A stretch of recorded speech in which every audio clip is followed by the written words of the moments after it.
A word to the wise. We are an explicit podcast tackling choicey adult themes and entering spoiler territory if you aren't caught up with us.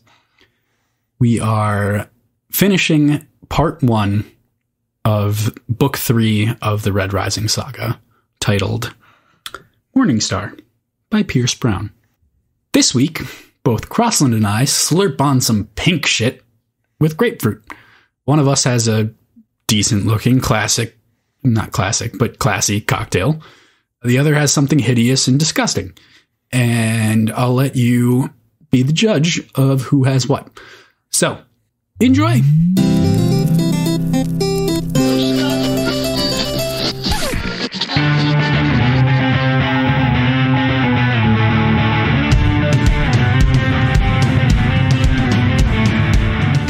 Hey there, this is Cross. And I'm PJ. And we are Words and Whiskey, a podcast for veteran and novice readers alike. We tackle fiction novels and love to talk about what we're drinking. Think of us as your drunk weekly book club. Today, we discuss how, on Mars, no one really dies when people say they do. How does Darrow keep getting fooled by this shit? By his own mother, no less. Stay tuned for some more hot takes and hot cakes on the Words and Whiskey podcast.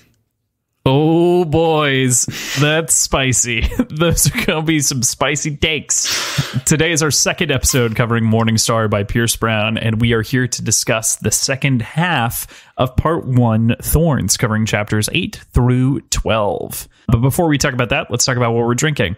PJ introed it. You want to go ahead? You can start. Crossland and I both posted pictures of what we're drinking on our Discord, which is what we chat through while we record. They look very similar. They're just pink. They're basically just pink. Mine's, I titled it Pink's Pleasure.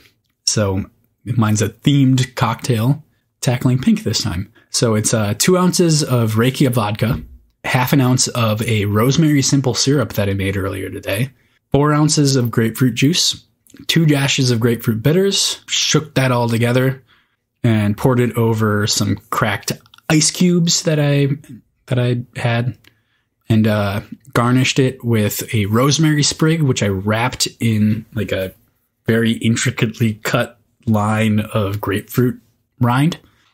And it's fucking delicious. It's really, really good. I'm more proud of this cocktail than I think almost any other one that I've had on the show so far. Like, I really will keep this as a mainstay in my repertoire. I'm exceedingly jealous of your delicious, delicious cocktail, as it sounds. Wait, you can't give it. You can't ruin the surprise. Which of us has the good cocktail and which has bullshit? Oh, you're right. Let me talk about my drink. My drink is all going to be by volume. So think about your glass. Think about like the size of your glass. And if you're looking at it, try to imagine this. So I've got 37.8% of that volume is grape juice. I've got grapefruit juice. My bad. I can't even comprehend. I've had like 2 sips of this thing and it's going to knock me on my ass. Just kidding. Maybe. Who knows? So we've got the 37.8% grapefruit juice. We've got 2% lime juice, 50% whiskey, 10% barely sparkling water. It's barely carbonated, and 0.2% of bitters and icy boys. So you originally, when you typed this into the show notes, you put flat sparkling water, which I would like to make the point is just water. Yeah, this is fair. But apparently there's a little bit of bubbles left. It should be known that I did this to myself and that this is entirely my own fault. So it's also no one to blame. I think fair to note that you just spent 7 hours in a car yesterday? Yeah, 9 because DC was hell. Okay, this time around. And you don't have a whole lot at your girlfriend's house, so I will concede that that's fine, whatever. But what's not acceptable is that you don't have a beer this week. I don't have a beer, PJ. After we agreed to do a non-IPA beer, which I suppose nothing is not an IPA. So I guess you followed that rule. But that's fair. truly did follow that rule. So following up my drink, I've got a Belgian triple from Lupulin Brewing Company out of Big Lake, Minnesota. Killer brewery. They're expanding way more than I ever knew. Like, they are all over the country already, which is really, really cool. If you're in Minnesota, you can find Lupulin wherever, but if you're around the country, take a look. They do some really, really good stuff, and they're like a half hour from me. I was at the brewery on Saturday.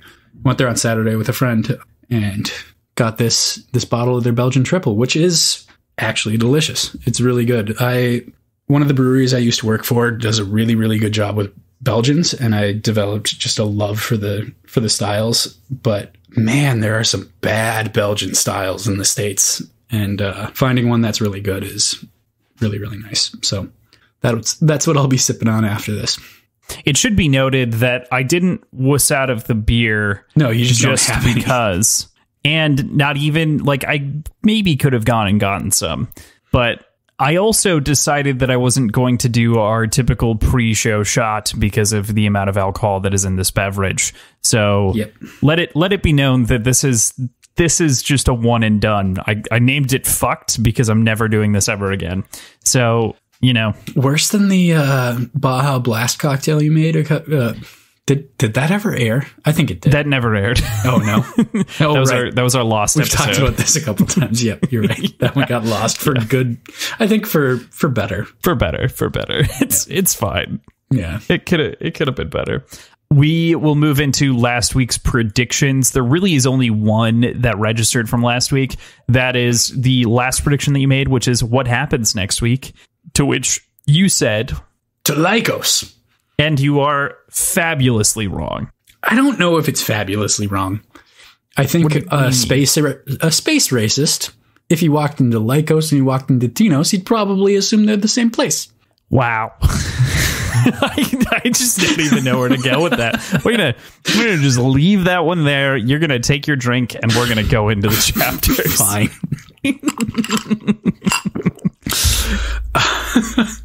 At least it's tasty. It is really good. Like, seriously, that rosemary simple syrup that I made, I will use it for more cocktails going forward because it's really fucking good. Nice. I now have a number of different bottles that I've started little aging processes on for liquors, so I'm excited. I have now 5 different simple syrup bottles of different like flavored simple syrups that I've got. Wow. One of them's just normal. One's basil. One's ginger. I've got one for the rosemary and then something else. I can't even remember at this point, but I need to get like little squeeze bottles for them. I've just got little hot sauce bottles. They work really well. That would do it. I was thinking like the Bravo squeeze bottle. Yeah. Style. I have 2 of them in literally repurposed Bravo squeeze bottles. I hate you. Bravo Burritos, if you are ever near St. Cloud, Minnesota, is the best goddamn burrito place in the world for as much as I care. Like as much as I know, and for all I care, it's the best place. And yep, I will be getting tattoos on our forehead in 6 months. Forehead? Cool. When did we decide on forehead?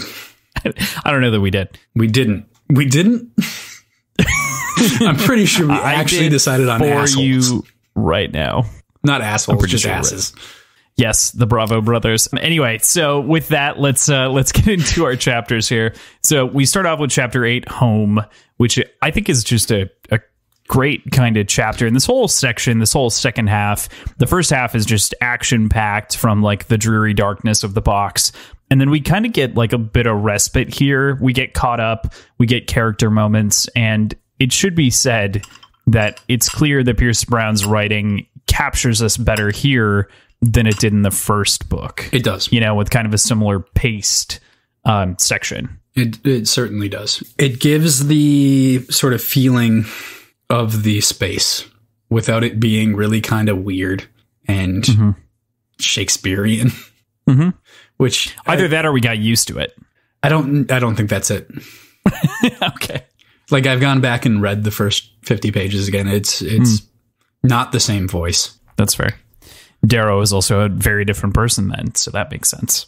He's, I mean, mostly an entirely different person. Yes, as everyone continually likes to point out throughout this section. Literally a different person. Not only that, you are a different person because you atrophied inside of a box. Like bad times. Which kind of brings him closer to what he originally was. Yeah, to some degree. But, I mean, he's probably closer to Slender Man than he is to a Red. Yeah, true. Weird, but true. So, I think actually there was one really good note that you brought up to me. You actually called me when we were in the middle of the section and you mentioned something. I didn't put this in the notes, but I figure it's worth talking about just right off the bat. There is a one weird inconsistency here where previously the book had mentioned that Darrow's hands didn't have sigils on them. And then one of Kieran's daughters touches them here. And he shows it to the people in the infirmary as well. Mm-hmm. But also I went back and tried to find where it said that he doesn't have sigils anymore. I can't find it, but I swear to God it says that his body is like sigilless. Yeah, I thought so too, but perhaps we're entirely wrong, and now we're just embarrassing ourselves with something that was not inside of the script even, that I just brought up for no reason. Cool. Mm-hmm. So Darrow wakes to him, to a story being read to him, which I think is interesting, sitting in a hospital bed. We get like a little bit of poetry right off the bat, which I think is interesting and kind of calls back to something that we discussed previously with Pierce Brown's intentions with character. If he ever gets stuck, his writer's block process of kind of scribbling down a poem and then letting that poem resemble the feelings of the character in those moments. Right. So I think that's interesting here. Yeah. What I found most interesting of this is Neryl's interjection, where he talks about the Violet like bullshit that he's reading. And it just made me think about how each part of society has a separate word for just soft bullshit. Mm-hmm. The Golds have pixies and the Reds just call it Violet. Mm-hmm. So, I mean, it makes total sense that their worldview and the society that they live in, there are certainly going to be people that are a little bit softer, a little bit more emotional, a little bit less rough around the edges. And they're going to get a little bit mocked by the people that aren't. So it was kind of cool to sort of see that side by side. Yeah, I think another note to just stack on top of that too is it is very cool to see those things side by side. They're also, like, most of the colors don't have as completely different of a culture as Red does from everyone else. True. Right? Especially low Reds. Mm-hmm. Specifically right. Low Reds, because I really don't know if we know much about high Reds. Yeah, I mean, outside of like some of the differences in labor that they do, no, not really. And to be honest, for the most part, I think high Reds and browns are mostly interchangeable. There aren't a whole lot. We haven't experienced like a notable brown.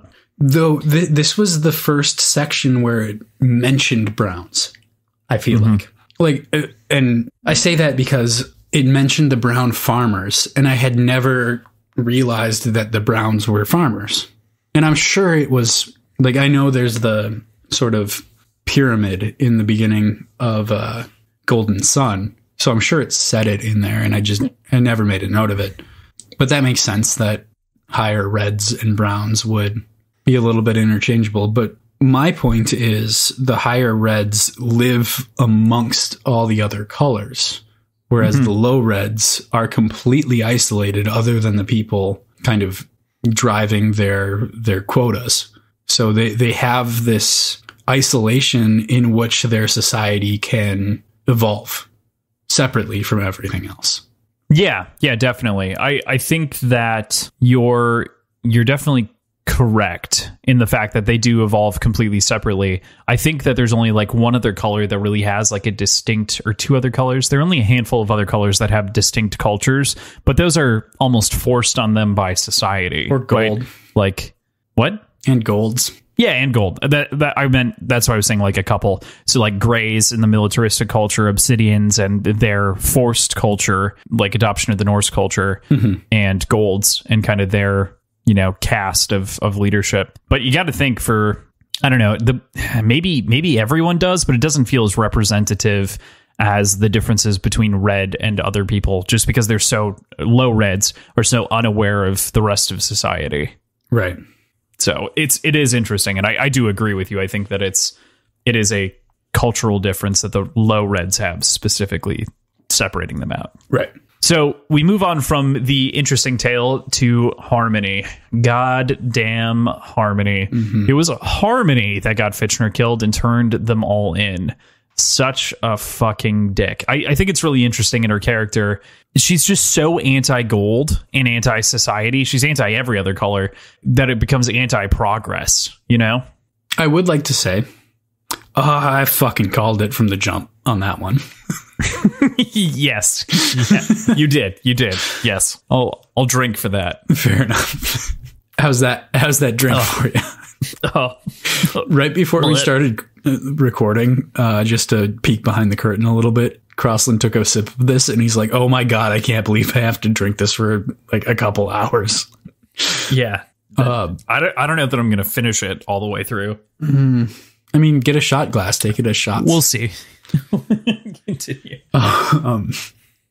But I feel like this whole sort of deal is very, very short-sighted by Harmony. She seems completely blinded. She is a space racist. She is a straight up space racist. But I think she's overlooking the entire reason why Darrow was carved into a gold to infiltrate gold society. It is to take it out from the inside out, yes, but it's also to try to convert some golds to fight with them. There's a comment later on in this chunk that says Ares knew we couldn't take gold on head on, something to that effect. Like they knew from the get-go that they would need help from some golds in order to take gold society down. And it seems like she just either didn't get that memo or just ignored it based on how she's been acting. Just blinded by rage for golds no matter what. I think I would go with ignored it, right? Because she ultimately, she decided to turn him in once she knew that Ares was gold. Right. Like that was the moment that she broke. That's my point. Yeah. That's exactly what I'm saying is I think it makes total sense to have somebody of a higher position. Fitcher, he was a peerless guard, right? I would assume you'd have to be in order to be a proctor. Yes. So he was the best sort of representative and had the best access to anything in order to pull something like this off. It makes total sense to try to get golds on your side.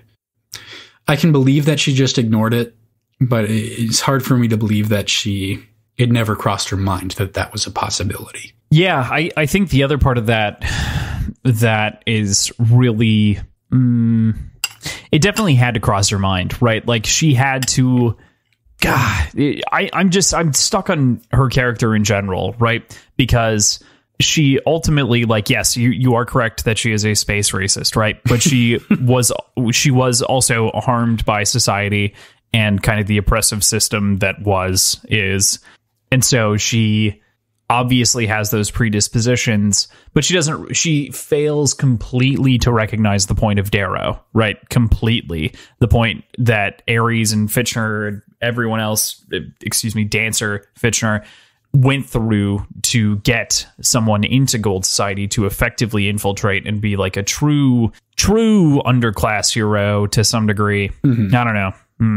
Yeah. It's unfortunate. She literally only sees revenge, which we get another character who only sees revenge. Well, at the very least wants revenge at the end here.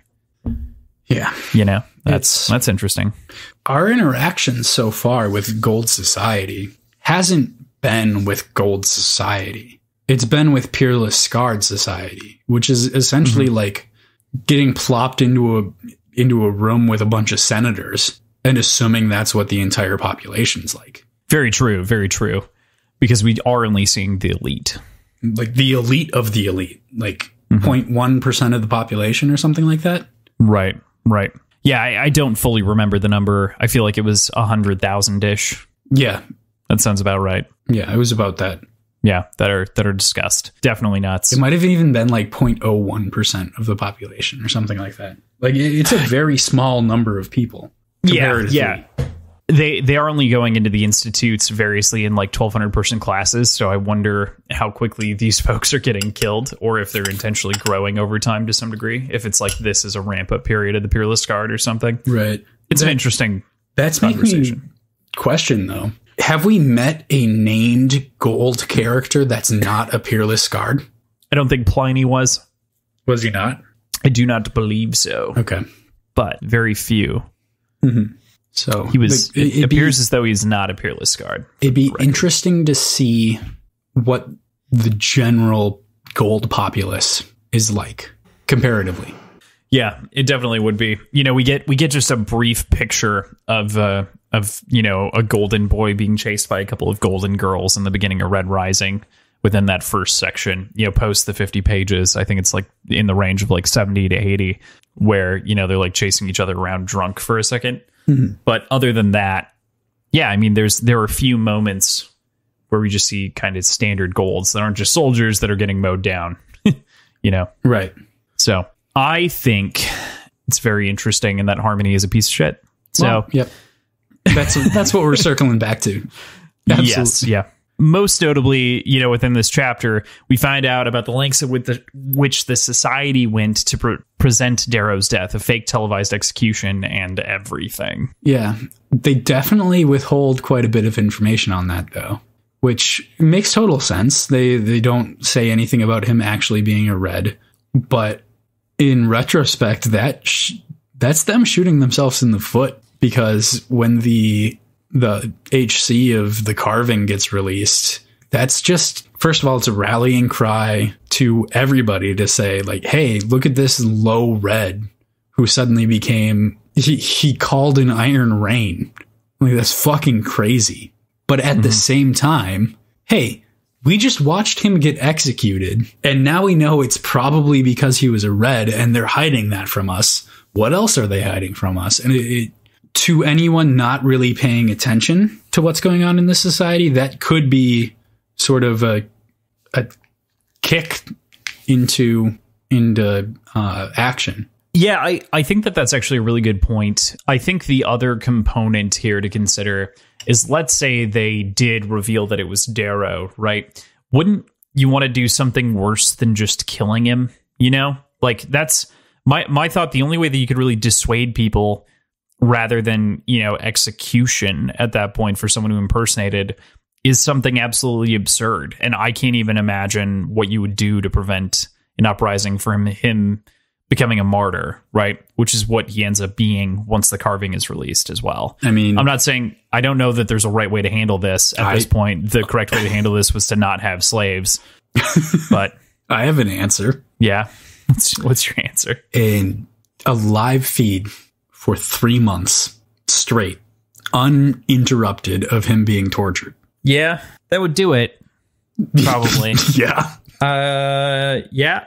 I think that'd be bad. It'd be pretty fucked up. I don't know if that would fully dissuade people, though. You know, I feel like that might just double down efforts or increase resentment. It's a tough call, regardless. I don't think that there's a right way to handle it. I don't know if this was the best way that they could have. I couldn't tell you if the other one would be worse or not. I think that the overall situation, though, with Severo revealing the carving video does make it worse. Oh, yeah. For sure. Certainly. So, yeah, I'm definitely on your side on that. I just don't know if there was a better way of doing it, you know?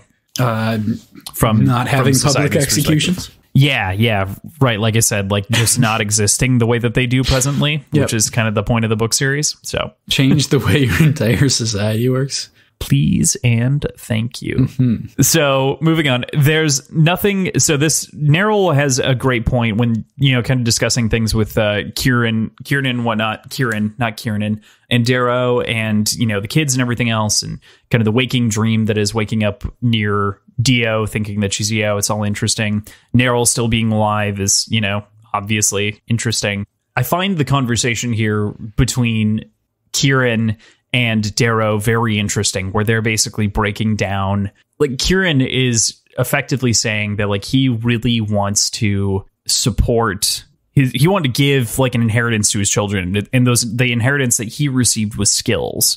you know, and so like that's the only thing that he knows how to like pass down. And while he believes in the dream, at the same time he's like, you know, I kind of wanted my son to be a helldiver, you know, I wanted my children to be that. And Neryl replies with this: there's nothing to that now that you've got eyes. It's a hollowed life when you know you're being stepped on. And it's a really interesting point that kind of opens up the conversation, and I think a little bit more, or sums it up, between the conversation that we had in Golden Sun between Darrow and Deanna. Yeah. And that got me thinking about her, about Darrow's mother. Is what would she think now? Like they're in the midst of it. Like they are knee deep in the rebellion. They are effectively part of the Sons of Ares, all of them. Mm-hmm. So I'm curious what Deanna would think now, and if Darrow and his mother had that same conversation, what she would say now, and if those would be different things. I'd believe that she probably thinks the same way that she did. That even if they succeed, all that's going to happen is people are still going to be slaves, but suddenly they're aware of it and they feel bad about it. Mm-hmm. They're not going to have anywhere to live up top. Like effectively, nothing will actually change about the lives that they're leading, for the masses at least. I think she probably still thinks that, but I'd be curious now that it's happening, and now that they're a part of it, and now that it's gaining steam and gaining momentum, would she be that open with him about it? I don't think she would necessarily. You know, I think she would still have the same conversation. I feel like she may have shifted a bit based on kind of the actual seeing of the uprising, right? Like being embedded inside of it to some degree, being like, holy shit, like it's actually very real. You know, there's a sense of reality that comes with actually seeing Tinos and being there and experiencing the Sons of Ares on the inside, and kind of the sigil on the houses, the sigil of the scythe and everything else. I think could show a very different side. I don't know if it fully changes her argument about, you know, people being unhappy or being taken advantage of. Oh, no. When they emerge from the mines. I'm not saying that it changes anything. I'd be curious if it changes how she presents herself within that conversation. Oh, that's what I'm saying, is okay. I think it does. Okay. I think she does change because of the experience. Gotcha. Because of what she knows now. Mm-hmm. So I think that she does shift a bit. I think the big change, though, is that I don't feel like she thinks that she's wrong necessarily. I think she just has more information. And so I think she would come more to she and Neryl, I think, are still on like opposite sides of that argument to some degree, right? Mm-hmm. She also kind of has the opinion of like not knowing is better than knowing, right? Neryl's saying as soon as you know is a problem. Yeah. But I think that she has a more pro and open mindset because, you know, the other part of this is she's tucked in a safe-ish place now. She actually has been liberated by a rebellion, and I think that she would change her tune a little bit. We'll see, though. I think that it's an interesting ongoing conversation between, you know, Darrow's family. That said, they're kind of living like kings a little bit. Like they're living like royalty with everyone else, 500,000 people living on like a quarter of the rations that they should have. Yeah, I mean their situation definitely improved, right? No. Yes, it has. But what I'm saying is almost everyone in this city they're a refugee. They're working with whatever resources they have, but they're really not actually able to feed people properly. They can't control the crime properly, so they have to keep the lights on all the time. Like this is not a good situation in the city that they're in. But as far as I can tell, Darrow's family and all of the Howlers and all of the, for lack of a better term, royalty within this uprising have a lot more comfort than everyone else in the cities or in the city. That's fair. So it's not something I'd thought about. I wonder if, because I mean, Darrow got a full pot of coffee. And his mother was offered 2 of them from the cook, which also theme of the series. From the cook. Yeah, right. It's important to note. Like, I wonder if that's something she's struggling with right now as well. Because she seems like the kind of person that would struggle with that internally. of like, who am I to have this sort of privilege when everyone else is suffering? Like, she seems very utilitarian in that way. That's very true. I don't disagree at all with that. I think that you raise a fair point on the way that the rest of the city is going, especially considering the way that Severo is kind of handling the Sons of Ares. I think that it's supposed to feel like it's kind of cracking under his leadership to some degree. Yeah. But Dancer's the one that gets the negative brunt of it, right? I mean, to some degree, I think Severo still does, as we kind of see in later scenes. A little bit, but explicitly it says something along the lines of, they like me more because I've got a cool helmet.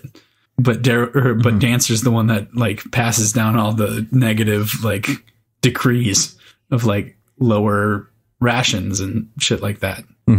Specifically the cool helmet, though. Like, that's specifically the cool helmet with the horns. You know, it's neat. Exactly.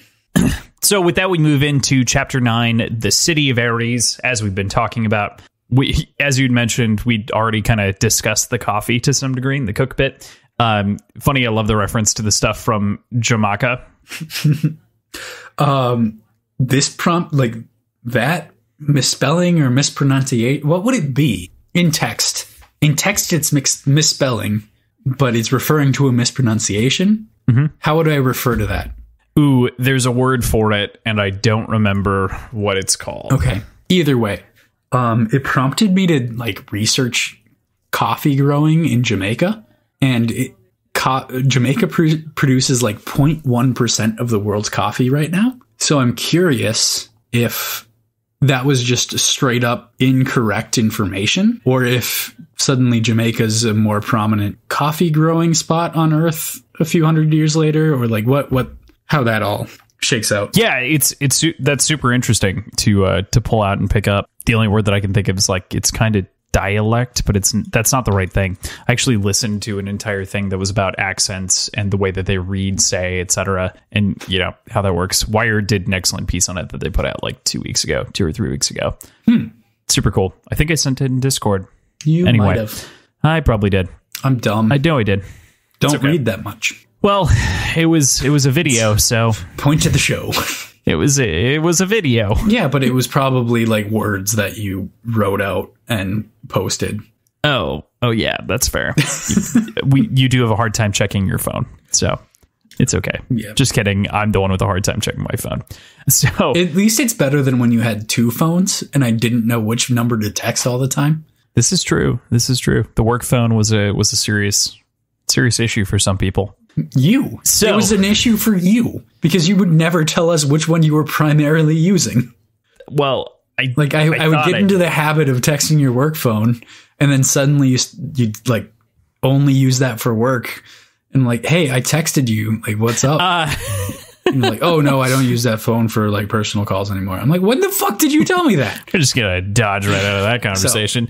And then we get a pair that we haven't seen in a long time, which is Ragnar and Severo, which is great. I mean, I guess we saw both of them in the Bumblebee, but we didn't really see them. We didn't really get to talk to them. Interact with them much. And I find it interesting that he's referred to here, he being Severo, as Hatchet Face, considering wasn't that the description that was used for his father, for Fitchner? It certainly was, but the ugly apple doesn't fall far from the ugly tree, so to speak.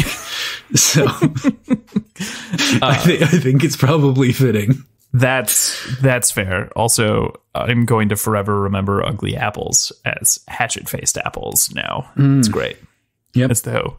Yep, that sounds good. As though they have a nice divot right through the center.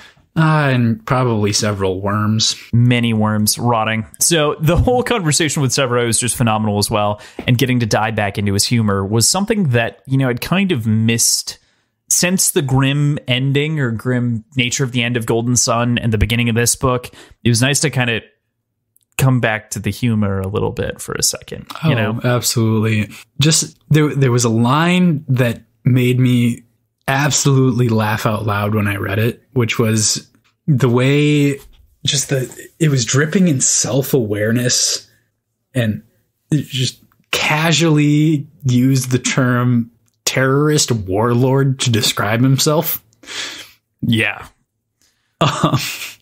Fucking hilarious.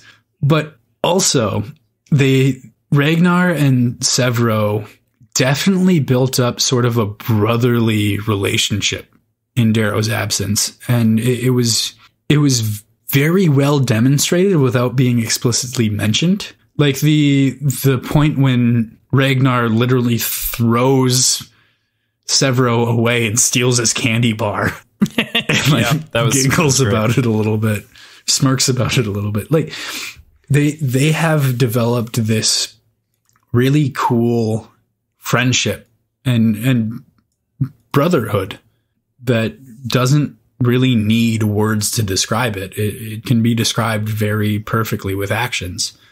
Mm-hmm. And I'm excited to see that unfold even more. Yeah, I totally couldn't agree more. I think that it's a great point to bring up too, is the way that obviously like life went on, and they even said that like they truly thought that Darrow was dead until 5 days ago, right? It's been almost a year. Yeah. The amount of time that he's been missing, it's been so long. And of course, the rising has to go on. Yeah, but almost a year since they watched him get executed, which is fucked up. Yeah, we also get this kind of in the next chapter too, to some degree, but everything has moved pretty fast. I mean, the Moon Rebellion to some degree happens, and the Sword Armada goes on its way in like 67 days or something like that, like 60-ish days. And it's already chasing after them. Like, so much shit is happening in this war in terms of time and space. It's so packed. So of course some of these friendships are going to form, and of course some of we've missed a lot again in the in-between space of these books. So it's kind of what this section kind of focuses on, catching us up on, especially the relationships. Severo having Darrow's eyes is just flurry of clever madness, I guess, on Pierce Brown's part.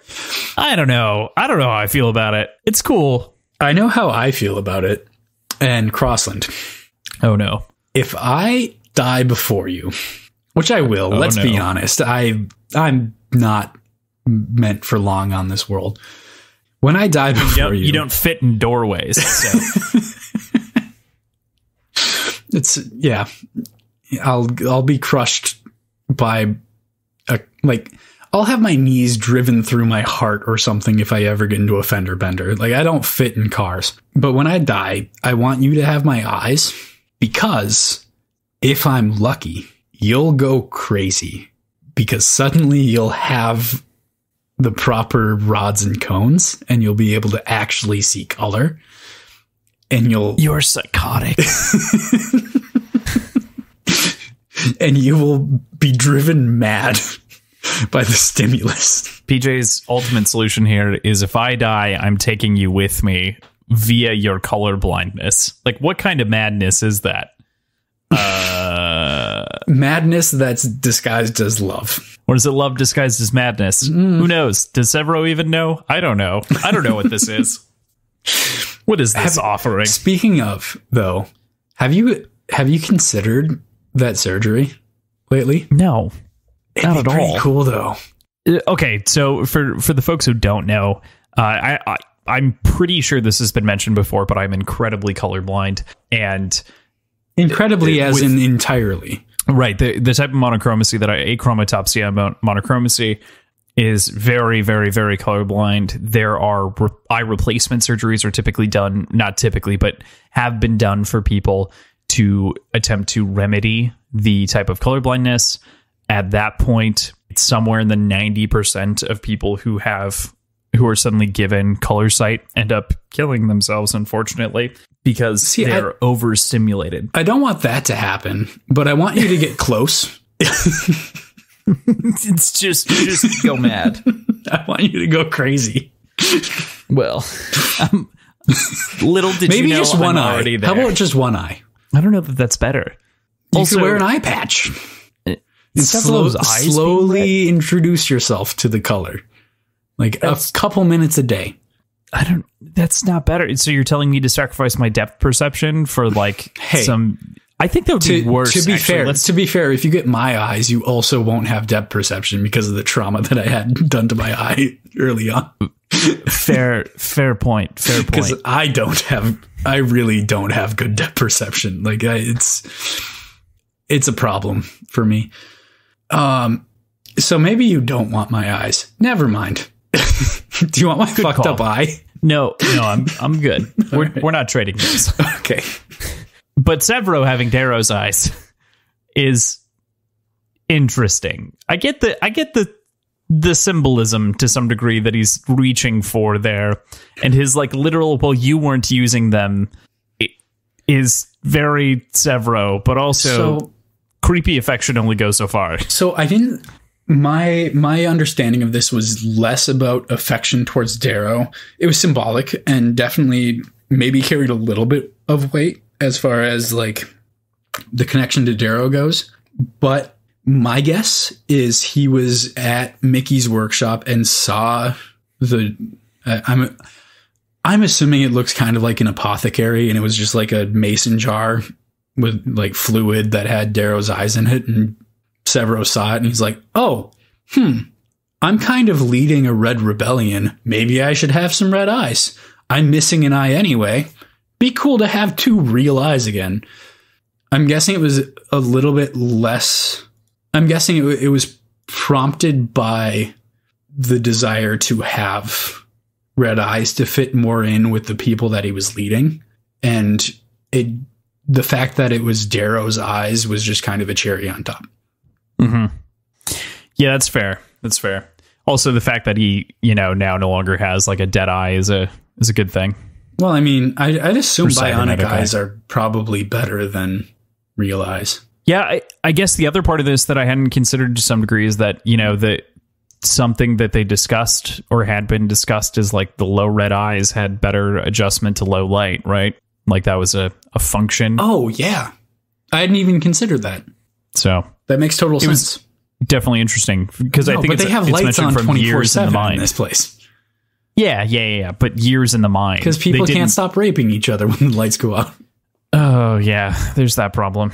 It's a real bad deal. Bum deal for sure. And it's all the Gamma pricks. Fuck those guys. Of course it's Gamma. Fucking Gamma. Takes a dramatic sip. So moving forward from my excited comment. All right, just leave me hanging there.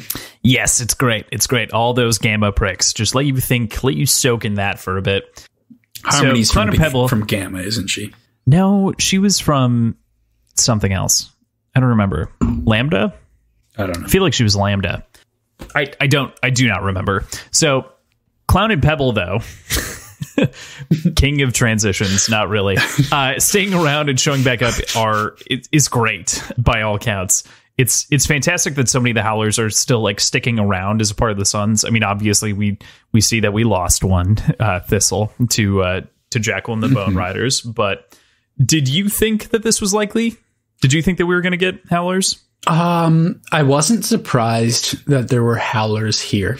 I'm not surprised that they followed Severo and stayed loyal to the cause and everything. What I am surprised about is how many of them are still alive. But it's early in the book, and my Deadpool that I set forward in the intro episode will become true. Will become true. Well, you heard it here, folks. First, folks. PJ doesn't think anyone's going to die. Anyone's going to live. Everyone's going to die. Right. Little bit of A, little bit of B.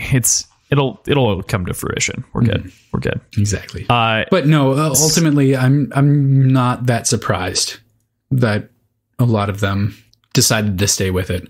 I think it was Pebble that it seemed like wanted to kind of rip into Darrow a little bit for the lies, but got cut off. Or was it Clown? It was one of the two.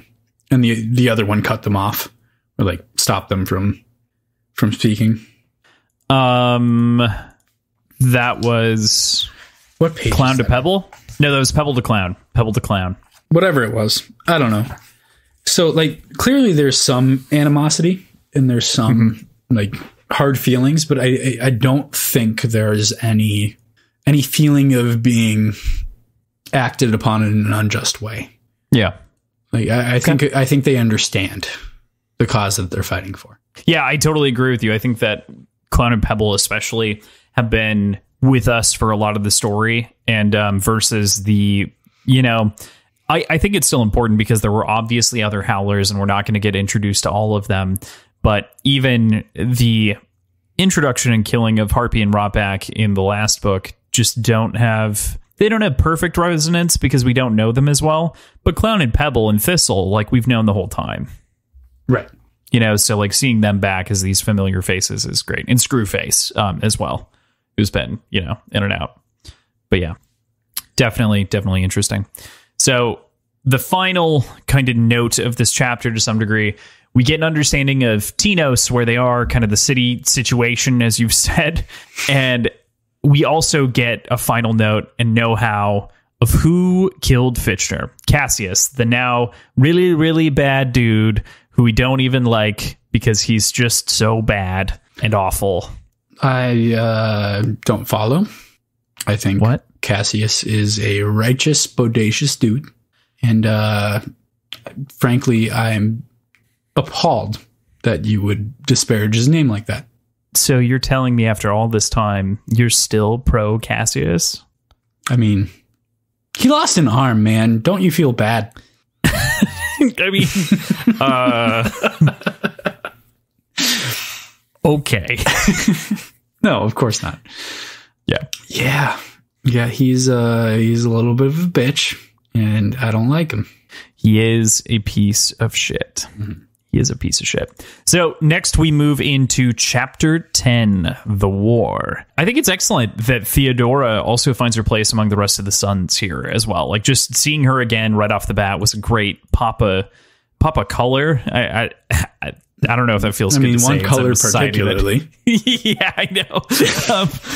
But, you know, nonetheless, here we are. I said it already. So yeah, it's nice to see her with the Sons. Yeah, no, I think it makes total sense. Her sort of disposition and her loyalty towards Darrow, with the one exception of when she ratted on him to Mustang for being moody, like the bitch that she is. Sorry. No, I think she's I think she fits in really, really well. And I'm excited to see her here because not extensive, but there were quite a few interactions with Theodora in the last book. And I think she's going to be a very loyal asset going forward. Mm-hmm. That's a good point. She's going to be a very loyal asset. She's a great friend to Darrow, and, you know, he valued her so much that he saved her life, you know, on the ship when everyone else died. Yeah. So, yeah, I mean, clearly pretty important. And it's good to see kind of that. I mean, not good to see. And two other Greys. Don't forget about them. Out of the three that there were there. They were on the PAX. One made it to the PAX. It's fine. Mm-hmm. It is definitely interesting. Mm-hmm. Interesting indeed. So we, after that, find and get a giant info dump of a lot of the things that have happened since we've been gone. One is that the whole solar system has opened up into a gigantic galactic war, starting with a second moon rebellion led by Mustang and the Ra family after the unjust killing of Revis Al Ra at Darrow's triumph. All right. Love that you committed to that. But you mentioned Revis being unjustly killed, which I don't know if there were any just killings at the Triumph. What did anyone die in like actual combat? Like, everything was assassination or killing for killing's sake. Like, nothing seemed justified from basically any perspective in that situation. I definitely agree. I don't think that any of it was justified. Everyone was basically, you know, killed in cold blood for the most part. You know, there was no sort of combat. There was no trial or anything like that. The other part of the question, obviously, like, I'm saying unjust in the concept that it was unjust to the governorship of Io and to the Ra family. And so they're now they decide to back with Mustang and lead like a second open rebellion. Yeah, which is fucking sweet. But this, along with a whole lot of other conversations that have been happening throughout this section, has made me sort of really think about who all these people are and how old they are. So they're all in their early 20s, right?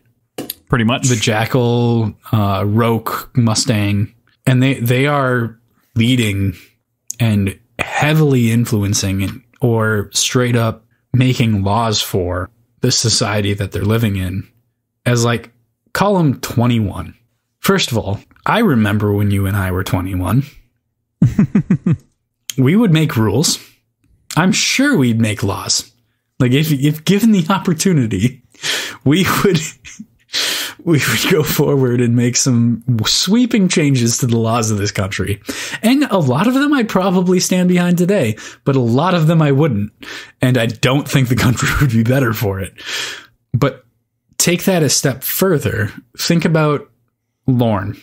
How old was Lorne when he was killed? Like almost 120 years old? Yeah, something in that range. I feel like for some reason the text said 117 somewhere, but I can't find it. So okay, 117. Call it that. He was still pretty spry. He was in pretty good shape. I know people refer to him as old, so let's call him the equivalent of a very in shape 75-year-old. That would make the people running the country right now, if you did sort of a percentage based equivalency between like our society and theirs, like 15 or 16-year-old kids. Yeah.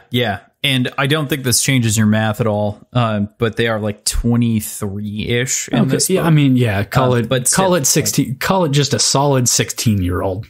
And I do remember the bullshit that you and I talked about at 16, and that wouldn't fly well.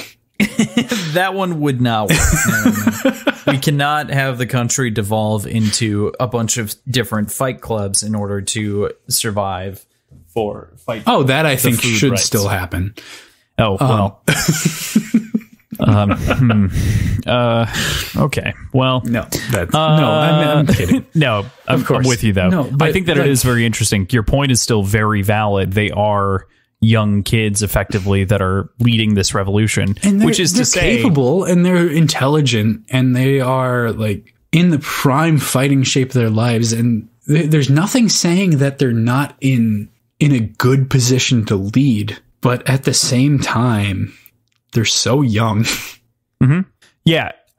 And like I was saying, I think the kind of bit or the point of the conversation at the end of this too with their youth is that there's naivete attached to it that I think Neryl and Deanna, especially in Golden Sun, get to, which is like to say, what's the end of this? Like, there are going to be people without jobs. There are going to be all kinds of things. Real life is going to set back in, and you're going to have to deal with that too. Mm-hmm. But yeah, no, go off on your conquest now, son boy. Go do it. Go take over. Hold up the crown when you're done, the scepter and spear and it all, and be like, yay, we did it. And then you still have to deal with the rest of the shit. Like, that's where the real work comes. Go steal a ship that is in the class of Moonbreaker, who's probably like 20 kilometers long, and run it on your own. Mm-hmm. Like, yeah. What bullshit is that? Fair. 8 kilometers long. 8 kilometers. Jesus Christ. Did it give a length for the Moonbreaker size? Because I know the Pax was like 5. Yes. Yeah. And Dreadnoughts are 5. Moonbreakers are 8. Okay. Because I know all it said was that the Colossus would make the Pax look like something tiny. Mm-hmm. Yeah, that's the big difference. So we, as you mentioned, the Moonbreaker, Roke has learned from Darrow's dirty tricks and stole the giant-ass Moonbreaker, which he renamed the Colossus, which I did a smidge of digging on. I'm not sure if this is entirely intended, and I definitely am going to be circling around to this poem again later, but Sylvia Plath wrote a pretty good poem titled The Colossus, so I'm going to claim that that's the influence because it makes mention of the Roman Forum and kind of has a theme of history throughout, as well as some themes. Anyway, would highly recommend it to people who have read the book series and otherwise. It's only 5 stanzas. It's not very long and definitely worth looking at. Specifically, the part that I want to point out is perhaps you consider yourself an oracle, mouthpiece of the dead or of some god or other. 30 years now I have labored to dredge the silt from your throat, and I am none the wiser. It's not and, it's I am none the wiser. It's a very different poem from Plath. Plath obviously is known for, being a dark poet. That seems like a fantasy characteristic. Like that seems like a D&D class. Dark poet. Dark poet. Fair.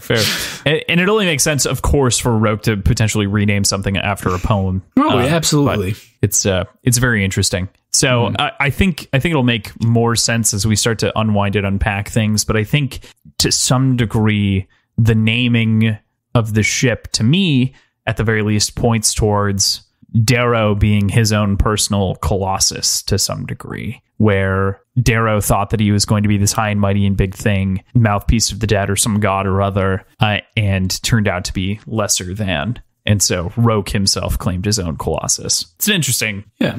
Regardless, it makes you think. I don't know if that one's so direct, but I'm with it. So Lorne's words here as well haunt me, the Darrow quotes.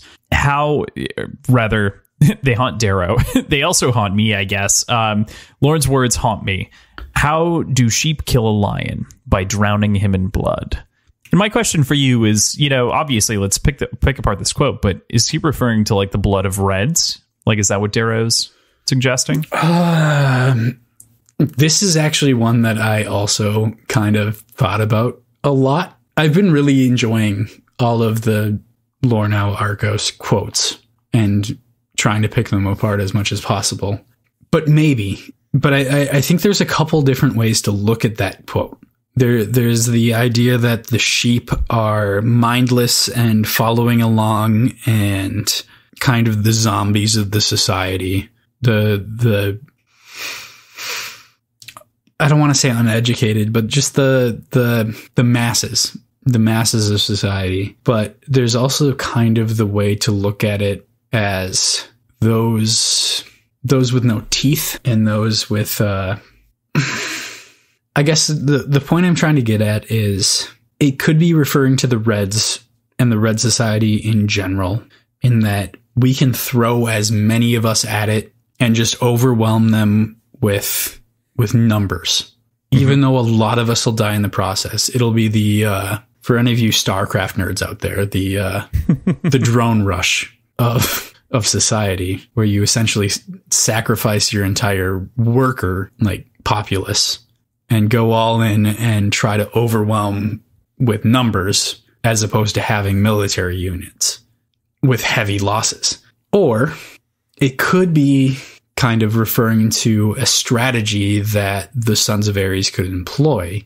In the sheep would be all of the rest of Gold Society. And if they, instead of trying to take a militaristic approach and take on the Golden Armada, if they kind of embrace a little bit of Harmony's tactics and kind of wipe out as many of the golden masses as possible, and as soon as you kind of hit a critical mass there, who is Gold Society presiding over?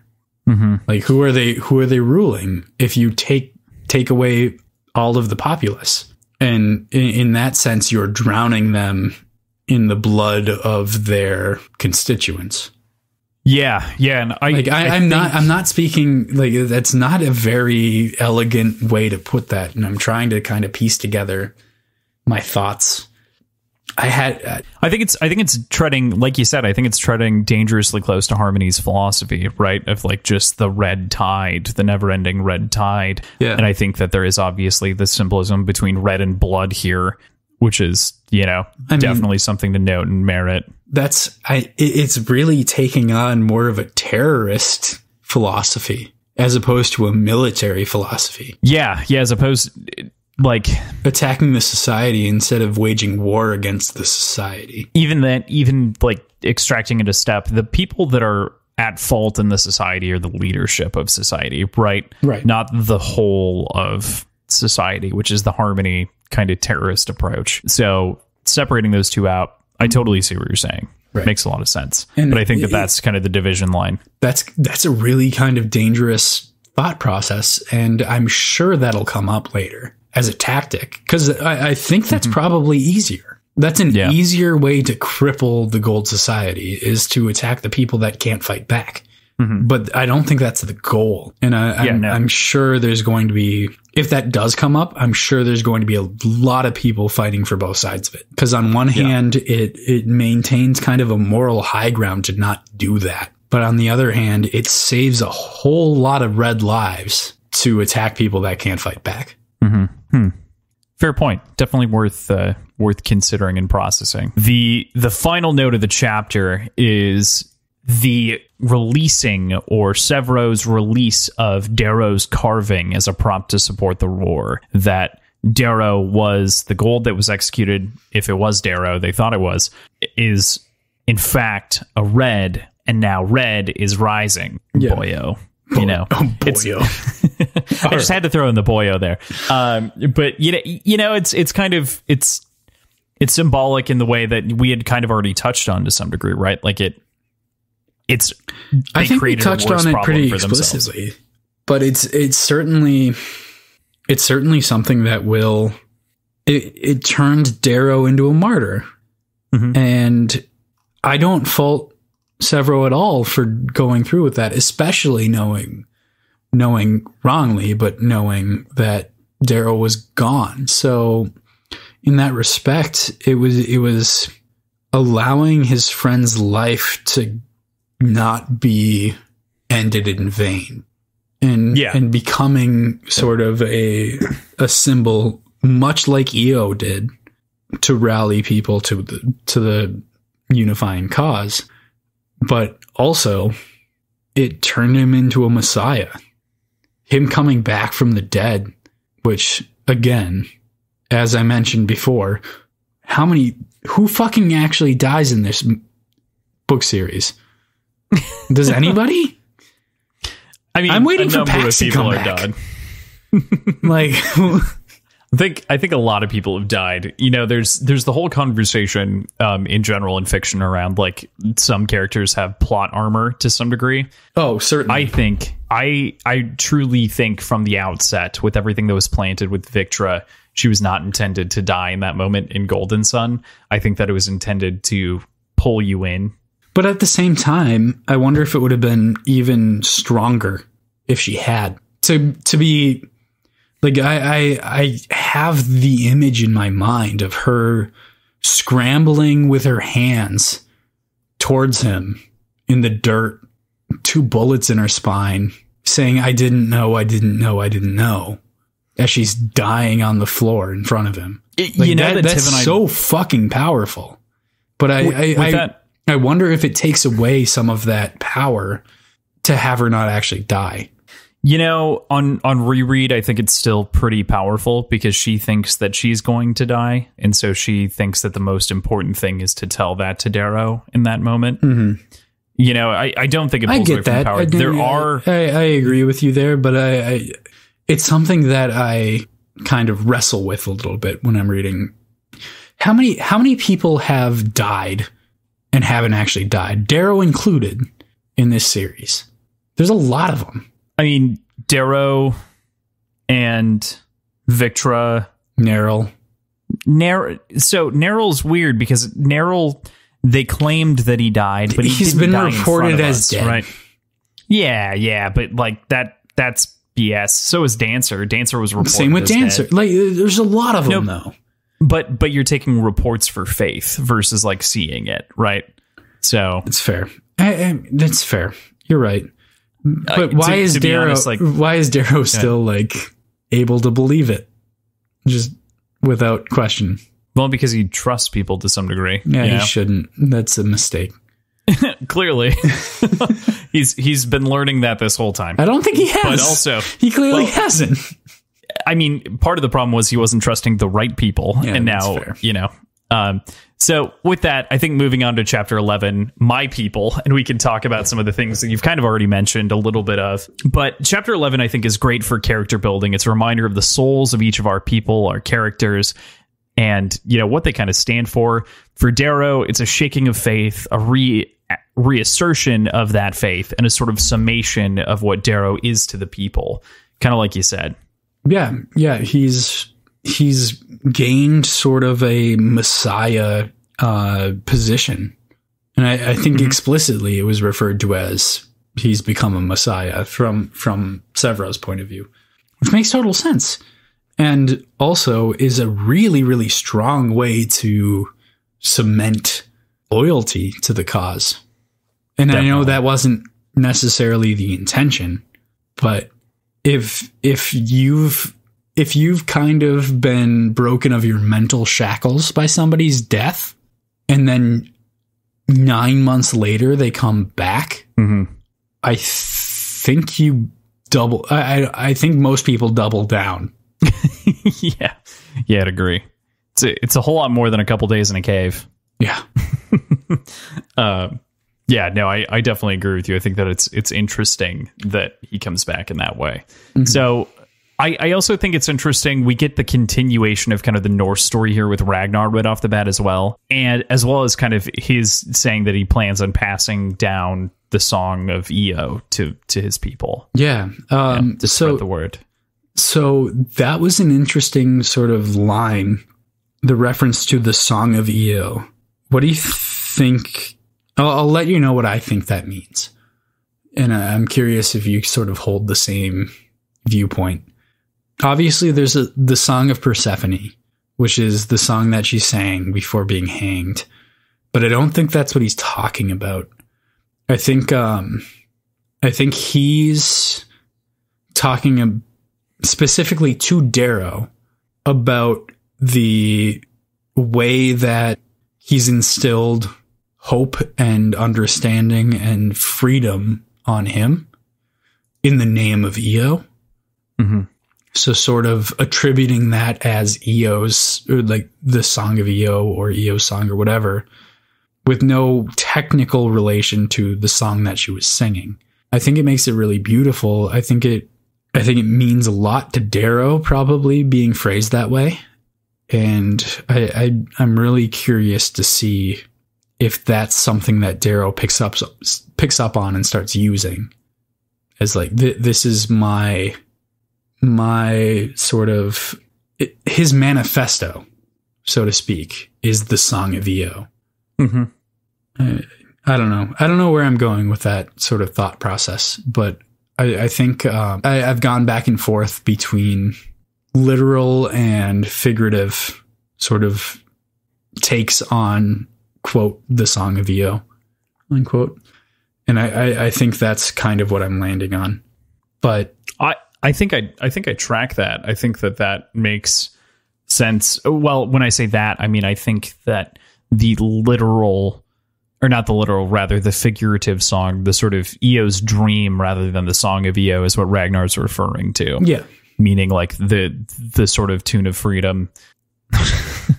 Interesting way to spin that. The tune of freedom. Yeah, it definitely lends itself kind of in multiple ways, right? Because also the whole like unshakable Norse faith thing with the Obsidians is its own. That's the other thing. Concept. I am so pumped to get more Norse lore kind of sprinkled into all this. Him talking about Nilgir, the dragon, which, just for some background, we definitely looked up how to pronounce the name of the dragon before recording this and wrote it down. Because that's impossible to read. But Nilgir seems to be the proper way to pronounce it. It made me think of, as a young kid, I think I was in like 5th grade when Age of Mythology came out. Maybe 6th. I know it was like late elementary school. I fucking loved that game. But getting the addition, like starting the game with, it was mostly like Greek, I think. Yeah, all Greek pantheon sort of lore. And then it bleeding into Egyptian for the second act. And then specifically referring to this and like relating to this, the third act of the game dealt with Norse mythology. And that was the coolest shit. The coolest shit. Beyond just the mythology itself, how it so well blended with the Greek mythology. It didn't, overtake it or overwrite it or anything, but it was able to stand on its own and also meld with the other. And I think we're going to start seeing stuff like that going forward. The sort of Norse addition to the Roman themes. You know, I mean, and obviously it was kind of force fed to some degree, right, to them, which is its own kind of interesting concept. But I do find it very interesting. Obviously, there's the core concept in Age of Mythology. I'm remembering this now. When you walk through that portal for the first time, where you like go into this underworld passage, then you're there with like 3 dwarves right away. I don't know why I remember that so clearly, but then the entire that game is all about so Ragnarok. Then at the end, anyway, backing up. I should download that game again. Yeah, it's good. I wonder if it's on Steam. I bet it is. Probably. It's supposedly a remaster coming soon. Anyway, interesting. I think that there's a lot there in terms of the Norse mythology, and I think it's also good that Pierce pulled something else in to be borrowing some things from. I mean, he does obviously borrow from literary tradition, but that's not as clear and obvious to everyone, right? It's not strictly accessible, wherein, at the very least in the US, we're taught Roman culture pretty thoroughly, you know, and we get a dousing of Egyptian mythology and not a whole lot else. I mean, I got some Indus Valley, some obviously like early Mesopotamian, etc. But you know, you don't get like you don't get Norse. You don't get a lot of other areas. Mm-hmm. So it's good to kind of see a sprinkling of other things in here for sure. For sure. I love the scene as well of them coming and meeting some of the other Reds that are in the infirmary. Vano of Keros was just funny, and the return to Low Speak, I'd like really appreciated. It was so smooth. Mm-hmm. The conversation is just like perfect. It's just like a handshake. It's awesome. I think there's a quote in there I really, really liked, and I wish I would have written it down, but something along the lines of, "My tongue knows how to fall into the Low Speak." Oh yeah, yeah, totally. Where it's just like he just knows how to return to it. I know exactly what you're it's about. Almost it was described almost like muscle memory of like, okay, I can pick this back up and I can just go with it. Yeah, definitely. I agree. I thought that was very interesting. Mm-hmm. So at the end of that, though, we get a conversation, something that you and I posited, maybe on the podcast, maybe off the podcast, about whether or not Darrow has new genitals, which obviously everyone in the world has been wondering. Oh, of course. We got to know what color his spermies are, you know? We need his spermies. We need to know if his spermies are red or gold. Right. It's very important. Mm-hmm. But, man, people are obsessed with dicks. They always will be, and they always should be, because dicks are beautiful. You're fired. I do find it really interesting. The spermies, though. True. I do find it really interesting that not interesting. I found it hilarious when he downplays. I can't stop saying I find it interesting. It was there are a couple phrases.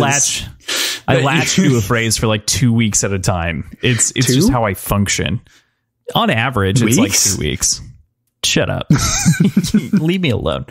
I cycle through them though, for sure. So Gambit. I do leave me alone. Gambit was like, we had to beat it out of you. It was pretty bad. You haven't said it this week yet. No, that's true. It's true. So what do you think of Darrow's gambits with Severo? Just kidding. What did you think of Darrow's asks to Severo? So there's 3 asks, correct? There's one is Mustang. What's the other one? Second is getting carving. Yep. And I think those make total sense. I'm kind of surprised Darrow didn't ask to go with to address Mustang himself. I think that would have been way stronger. But I guess I understand that would have been a real kind of risky move. Carving, I think, is also a real risky move. So we'll see what happens there. I think I'm excited to see Mickey either way. I believe he actually gets carved again, though, because I don't think there's a whole lot that Mickey can actually do because even when he was carving him, he had to go through really rigorous physical training in order to build the muscle to fill out the body that he was being given. And as it stands right now, he already has the body. Right. Which is, I think, also is what I think Severo says is you just need food. You just need meat. You need calories. Yeah. You don't need carving. You need calories. Yeah. That's pretty much what he says. Yeah. And I totally agree with you. I think that it's interesting, but maybe there's something else, right? Maybe there's something else. There could be something to get carved. Additional. Yeah. Like his ween. Anyway. Or his eyes. Or his eyes. Maybe he'll take Severo's eyes. True. I don't think he will. I don't think that's what's happening. So what do you think about the power gap between Severo and Darrow? I think it becomes very evident here. Severo kind of has the feeling in the meeting of being like the final seal of approval on everything, like he needs to be, or like he needs to say yes. But everyone kind of like looks past him. Yeah. To some degree. I think this is something that needs an explicit discussion between Darrow and Severo, and probably the entire sort of leadership base as it is. As of right now, Darrow's really not in the condition to lead in any sort of capacity other than symbolically or strategically. And his bread and butter, his bread and butter is leading on the battlefield and being like both strategic and a warrior. So I think that's something that Darrow has to wrestle with himself or fight to overcome. No matter what, he needs more strength in that. But on top of that, he's always been the leader of this movement to everybody. Fitchner was, he was technically Ares. And he was technically calling the shots on a very sort of abstract, large kind of way. But Darrow had almost no interaction with him up until the end. Darrow was acting basically independently and building the relationships and creating the sort of circles of trust that have maintained to this day. So by all accounts, Darrow is the leader of this movement, and Severo seems more symbolic as Ares. And I think that's something they need to work out, because I think Darrow doesn't want to be the standalone leader. And I think Severo wants a little bit more respect as the leader. So it stands to reason that they can probably work together to create some sort of dynamic and some sort of PSA or something that, Darrow endorses Ares or something like that. Yeah, I think it was kind of always intended to go this way to some degree, right? Like Ares was always a temporary figurehead for the eventual permanent kind of supplantation. Not in this way, of course. This was not Fitchner's intention, right. But, it was never intended that like Ares was going to be the ruler of society. And I also don't think Severo expects that, but he is kind of filling in big shoes the best. I don't think Severo would really like. No. I don't think so at all either. No, but what I'm saying is I don't think he would squander the opportunity to be sovereign. Like, I think he'd do it. That's not what he's going for, not what he's hoping for. But like, given the opportunity, I think he'd take it. He'd drive it into the ground, but he'd do it. Yeah, he'd try. So with that, we move into the last chapter of the week, chapter 12, the Julii. There's a lot here. I think it's really good that Victra kind of gets her chapter. She needed it, and it's a good moment to kind of return to her character and kind of build her out a lot more and get a sense of connection between her and Darrow and address a lot of the kind of various elephants in the room. So I think it's a good point to kind of end this entire part on. Right. I think you're right. And, it starts off pretty strong with a quote here. That woman would look much better with a gun in her mouth. Talking about the woman on TV. Which is Roke's mom, right? I believe so. Yeah. And the senator, Roke's mom. Yes. Yeah. The foul-mouthed Victra being back in action is just great. Yeah. No, I love Victra. Mm-hmm. And I think this sort of chapter was kind of needed to break up the stress of action and be a primarily dialogue and pretense-based chapter. I think that only builds the depth that we feel for Victra. And I think that's really important. I think that's been a little bit neglected, especially for her in the past. Specifically for her in the past. I could not agree more. I totally see that and feel that, especially with Victra. We even get her like quoting bits back of, you know, her experience over time to Darrow, like anger in various moments. So I wanted to read, I think we would not be doing this chapter justice if we didn't talk about the absolute rampage that Victra goes on between pages 90 and 91. So I'm going to give it a go here. She's talking to Darrow about joining the Sons of Ares, right? So she thinks for a moment, I don't care about your rebellion. I don't care about your dead wife or about finding a family or finding meaning. I want to be able to sleep without them jacking me full of chemicals, Darrow. I want to be able to dream again. I want to forget my mother's caved-in head and her vacant eyes and her twitching fingers. I want to forget Adrius laughing. And I want to repay Antonia and Adrius for their hospitality.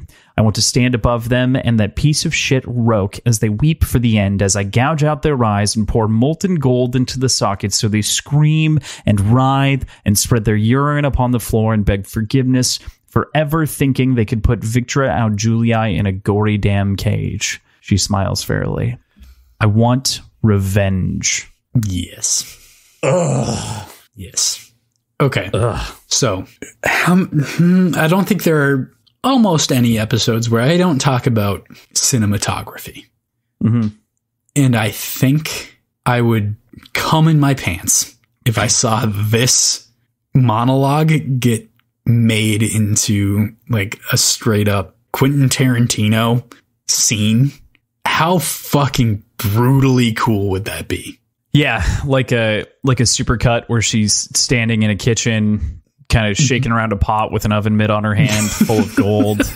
Oh, shit. And the three of them are strung up variously, and their eyes are on butter knives sticking out of a barrel, like very Quentin Tarantino. I want that. I want that so badly.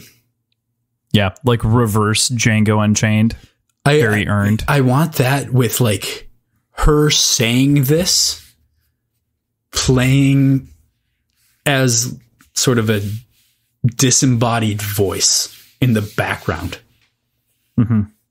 Like you don't see her head, but you know that it's her. Like you don't see her face. Yeah. I mean, it's her voice. It's a monologue over the scene of her pouring gold into the eye sockets of the people that wronged her. How metal. How metal. It'd be so fucking good. Yeah.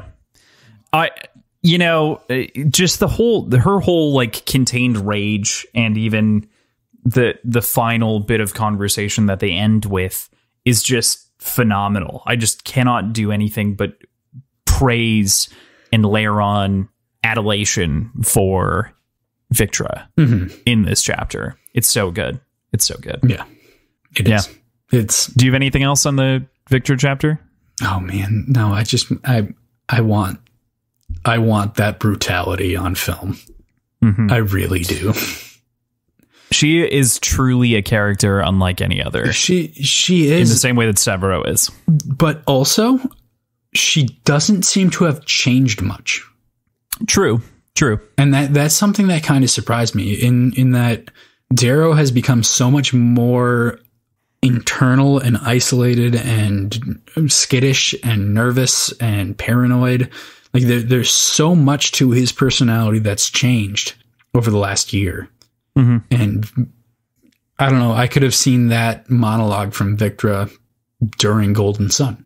That's true. I think what's interesting is that they got the opposite exposures, right? So Victra wasn't even left alone with her thoughts. She was just tortured.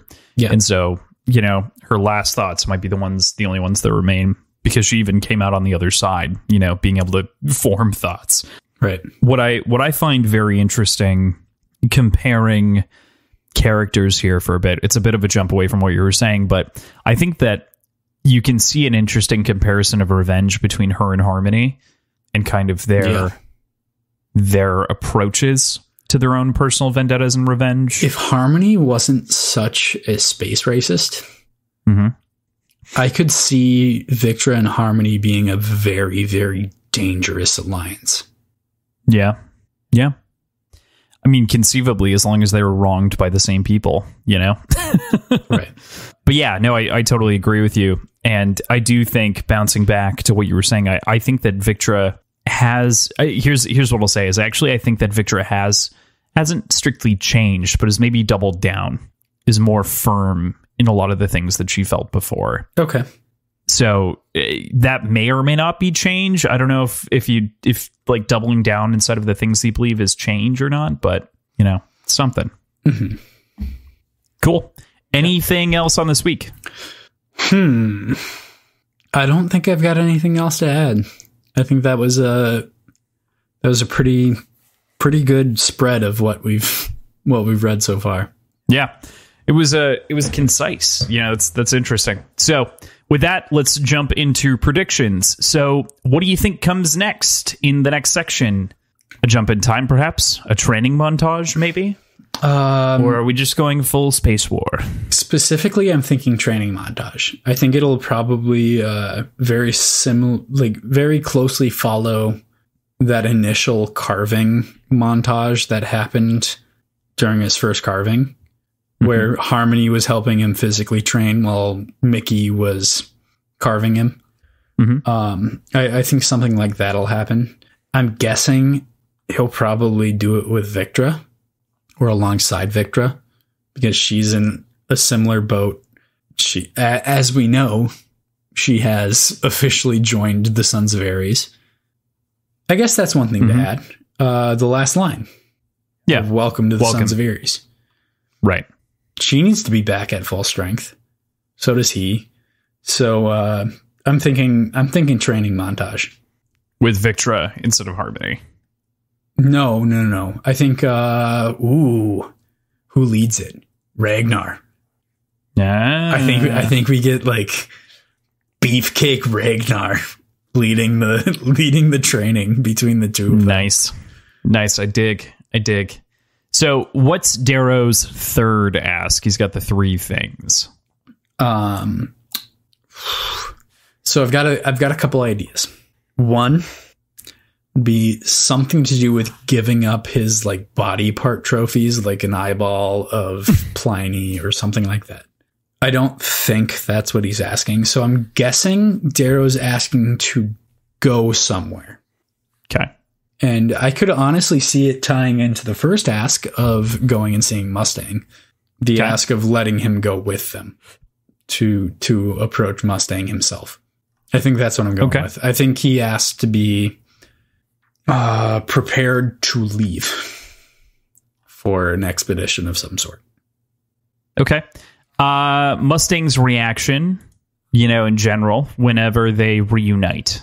I think it's going to be very neutral, and that neutrality is going to come off as negativity, because in this sort of situation, anything that's not positive is a negative. But I think explicitly she's going to react with lack of emotion, lack of response, and just letting things play out without interference. Okay. Final prediction: gold or red spermies? Ooh. So I think his dingling is gold. I think it's gotta be. You gotta match that shit. But I think his spermies are probably still hell divers. Wow. Much better than what you put in the notes. So we'll take that there. You somehow made that funnier. All right. So anything else? I'm excited to see more interaction with the infirmary, because I think that was a scene that was really kind of a turning point with Darrow, as far as just straight up disposition goes, and inspirational. And I think he'll start spending more time in the infirmary. So I'm looking forward to that. Cool. Sounds good. So next week, we'll be reading chapter 13 through 19, the first half of part 2, Rage. Should be a great old time. We are, I think that'll put us at like a quarter of the way through this book already, dude. Oh, wow. I mean, it's like 9 or 10 episodes, but like still like, oh my gosh, we're almost through a first fucking trilogy. Anyway, so that's where we'll leave you for this week. Continue to refer us, retweet us, comment, do whatever you'd like, interact with us on social media, leave us reviews, anything like that. We'd love to hear from you. We'd love to hear from you more. I'm planning on, at the end of part 2 Rage, to start launching weekly questions. So hopefully we'll get some responses. I would love to hear from you guys, as well as read any of the reviews on air that are left on iTunes. We'll leave a little space, basically, for audience interactions. That sounds wonderful. If you want to kind of see what we talk about, like our cocktails or our beers or stuff like that, we have our website, wordsandwhiskey.show. We have a page there that has pictures and recipes for all the cocktails that we have on the show, as well as do we have a calendar up there yet? No, but it's coming to YouTube. Okay, YouTube first. We'll have a calendar soon. We, as mentioned, we are going to start posting all of our shows to YouTube, including all of the back catalog, I believe. Yes. If you prefer to listen to your podcasts on YouTube, you can do that. I've got a lot of ideas for YouTube videos to post, so keep an eye out for that.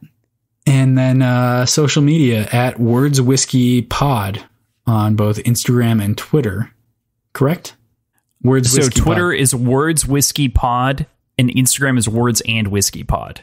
God, what fucking shit is that? Yeah, I know. I'm working on getting unified. I actually put in an application to change our shit on Instagram, so that at the very least it's the same, because Twitter's got a minimum. And fair enough. So we've been having a lot of fun interacting with fans on both of those platforms. So if you'd like to join, please do so. We really do remember and text each other anytime somebody new interacts with us on Twitter or Instagram. So that's what I've got. Hey, look, I literally fixed it. So it's Words Whiskey Pod. Words Whiskey Pod. Yep. On Instagram and Twitter. So same. Now they're the same. Can't mess it up. You heard it here first, folks. So we really appreciate each and every one of you listening weekly. We're so glad for each of you that are following along, and can't wait to share with you what we have next week. Yes, sir. I will try to not be a fucking idiot. God.